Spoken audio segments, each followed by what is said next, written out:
Hi, my name is Quanasia. Welcome to my book corner where I talk to you about books or series that I recently read. Today's series is called The Veilstone, Heirs by Blackwood, and this is the first book, Skin Hunger. Let's get into it. The female main character is Ren. There are four male main characters, Soren, Ezra, Kieran, and Kane. The four male main characters all have powers which cause them to be untouchable for some odd years, and the only person that could touch them is a anchor or an absorber or something like that.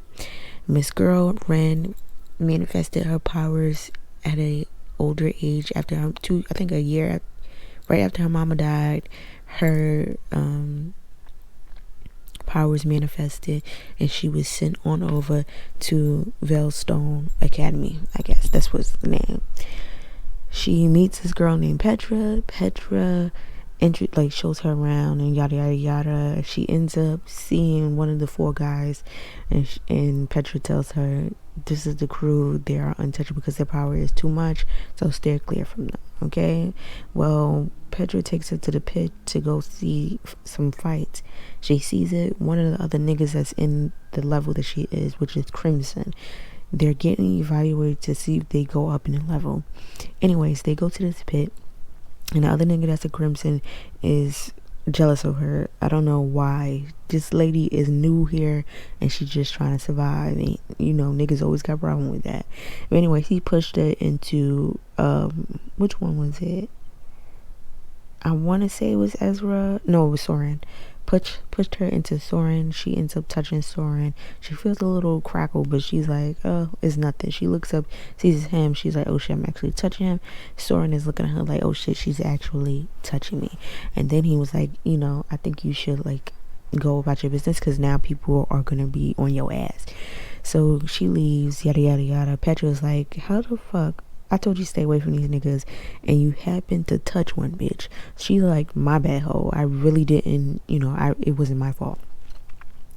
The friend Petra was like, it doesn't even matter. Now these bitches is gonna be on your ass. And yeah.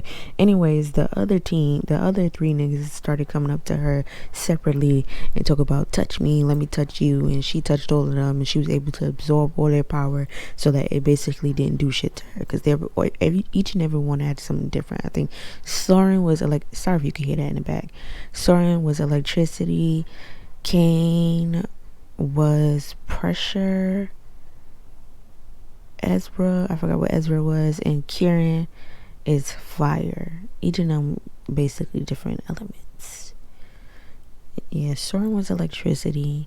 Kane, I think, was pressure. I forgot what Ezra did. And I think Ezra was cold. And he sucked your energy from you. And then Kieran was fire. Anyway, she ends up finding out she can touch all of them, and then find out she's an anchor, and somehow, some way, the headmaster finds out she's an anchor, so he has to tell one of the government basically, okay, we got an anchor on our hands. So the government protectorate came and was like, alright, bitch, we gonna do some things for you, experiment a little bit on you, and then we gonna deploy your ass, and we gonna deploy you to go become a bond with some other nigga you don't know, and it's against your will. You don't get a choice. So she's already heard from Soren and Ezra and all them that you can choose by yourself, and they can override your bonding. So the what's it called? The headmaster told her the same thing, bond to people you want to bond to instead of bonding somebody against your will. So she ends up telling one of the people that came from the government, basically, hey bitch, I'm going to bond with these niggas. You're not finna take me and bond with somebody I don't know. And she's like, well, that's kind of weird, because you only knew them from 8 days, and now all of a sudden you want to be bonded to them. That's what you talk about. It's basically like getting married to infinity. Basically, that's what bonding is. So the government bitch was like, girl, this don't even sound right. But if I find out that you were doing it against your will, or you just trying some fugazi type shit, bitch, this bonding is gonna be dissolved, ho. So she's like, whatever. She's still taking her fucking time, though, because she was warned already by the headmaster. She still take her time talking about she don't know if she want to bond to them, but then she got it the fuck together. That was pissing me off. Like, girl, you have no other choice. Either bond them or go bond with some random nigga. Okay. Anyways, they end up getting bonded. They love each other down boots. The government was like, okay, all right, y'all bonded. Like, all right, boom. So the teacher, they have a teacher named Cross, I think. So Cross is like, all right, I'm finna see what this whole bond situation look like. So I'm gonna throw some shit at y'all, and we gonna see what it's giving, right? See if the bond is really bonding. You feel me? So anyway, she has a team throw shit at them, blah blah blah. They moving in sync. They doing shit they have to do. And then Ren, she takes all four of their powers and throw it at one of the nigga that pushed her into Soren in the beginning of the book. Yeah, he's still salty. So he's basically was given, how come you get to touch on them and not me? That's what it was giving. But he was trying to like say like, oh, she's a crimson, she's still a crimson, like you just a crimson, you nothing better, you feel me? But really it gave jealousy. But anyways, he thought that he was going to use his power to beat her up, but she used all her man's power and she threw him across the field. He was pissed, right? But Cross, the teacher, was like, I fucks with it. Now I understand why bonds are a hot commodity. Anyways, everybody's surprised because an anchor ain't supposed to be able to use the power. Also, she could use the power but also redirect the power to other people. So she could redirect Kane's power to Ezra, etc., right? So anyways, they become now can go into what's it called, now they could go fight. Okay, boom. So anyways, there's a boundary, something happens with the boundary, right? It's given like it was like maybe a ward or something.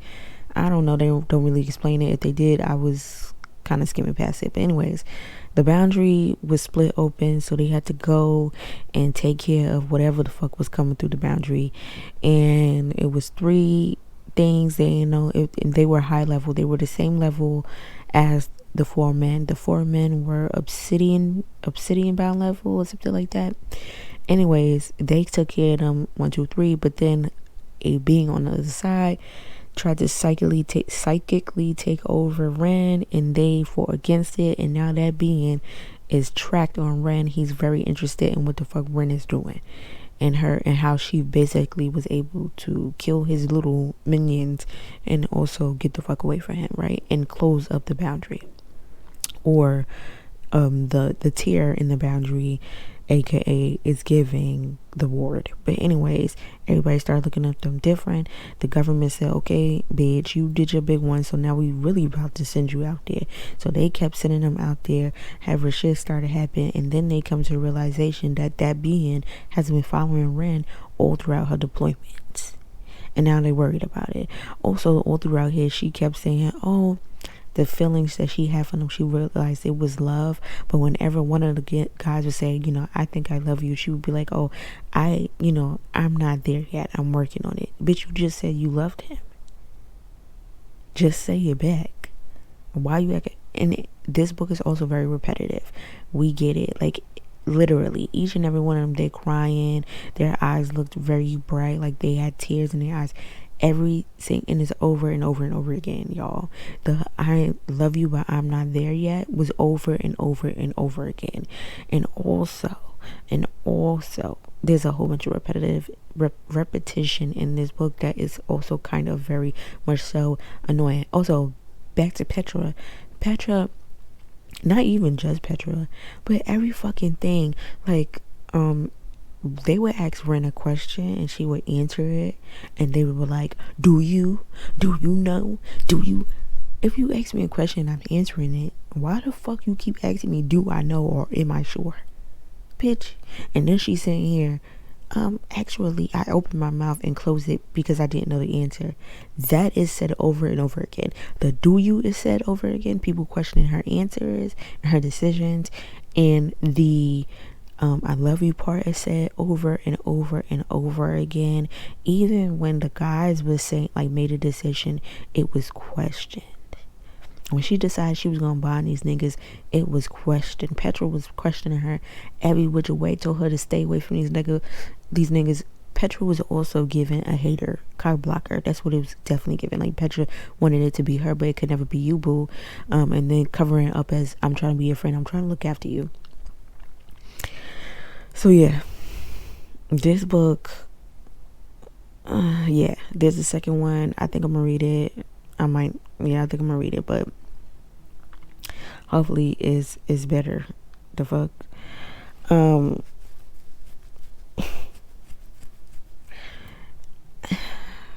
Ren,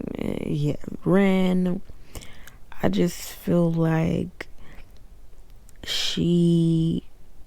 maybe people were asking her, do you, because she would answer the question too quickly, and then when they ask her follow-up questions or like make a statement, she sits there like, actually, maybe I don't know what the fuck I'm doing. You know what I'm saying?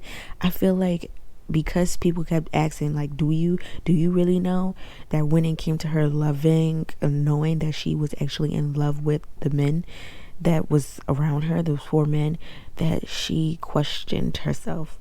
So it was every fucking way somebody asked her a question, do you, when she would answer it. So it got to the point when she knew that she loved these guys, but because people kept fucking questioning her, she kind of was like, but do I love them? Do I want to be with them?